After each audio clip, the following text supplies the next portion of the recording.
At first glance, the Martin Luther King Jr. Civic Center Park contained only a few people occupying benches, dwellers surrounding an empty fountain, and skateboarders showing off their tricks on the concrete. A few pedestrians casually passed through the space as a means of reaching other destinations. Crowded streets and government buildings surround all sides of the park, isolating the location and disincentivizing citizens from engaging in the space. We approached the park with the intention to explore the purpose of a public space. What is the objective of a park if only a few people participate in the constructed urban atmosphere? How can we determine the success of a public space? We answered our questions through the findings of the park inhabitants. What was your name? I didn't get it. J-Dog. People's Park is pretty sketchy. I'd rather be down here. The police cracked down, so a bunch of people moved from Telegraph down to Shattuck. There's a few people that I know that happened to. They either got arrested or the police took their shit and were just like, don't come over here anymore. What? Those are the homies. For real? Yeah, most park dwellers know it, like each other. So it's pretty tight-knit, right? Yeah. It's pretty peaceful. If there's anything that like you would change about this park? I would say let the water fountain keep going, but... Oh, it worked beforehand? Yeah, a long time ago, the homeless people had started taking baths. They wouldn't do that if they had like a bunch of people walking around like the fountain at Cal. Everybody have a right to come in here. If somebody call police on you, then they should be in your face. But if nobody don't call police, you come to a park to socialize. Been here come here every day. We drink, smoke, and chill. Meet other people that like to do the same things and skateboard. How often do you come here?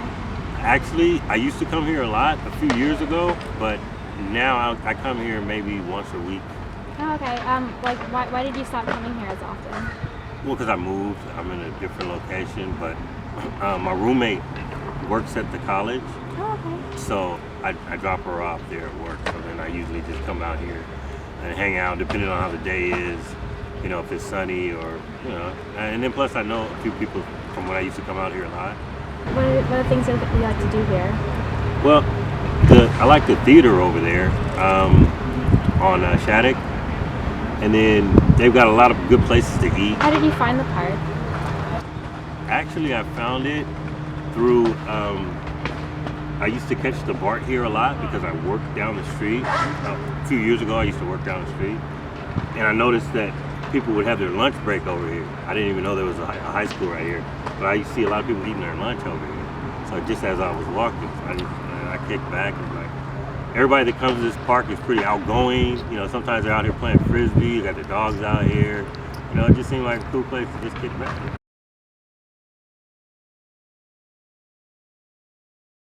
I don't know. I never thought about it. It's always been here. Don't take the park away. I don't know. Yeah, probably be at the Berkeley skate park. There's a skate park. Everywhere else it's illegal to skateboard. Like, so not many other places. Is there a reason why you choose this park over the skate park? Because it's way closer to everything. Like down there, there's like not anything really aside from the skate park. The school's right there. Gas station right there. We first thought the park was not a success because of the limited amount of people inhabiting the area and the downgrades to the public space, such as the unused fountain, which differed from the traditional, stereotypical park.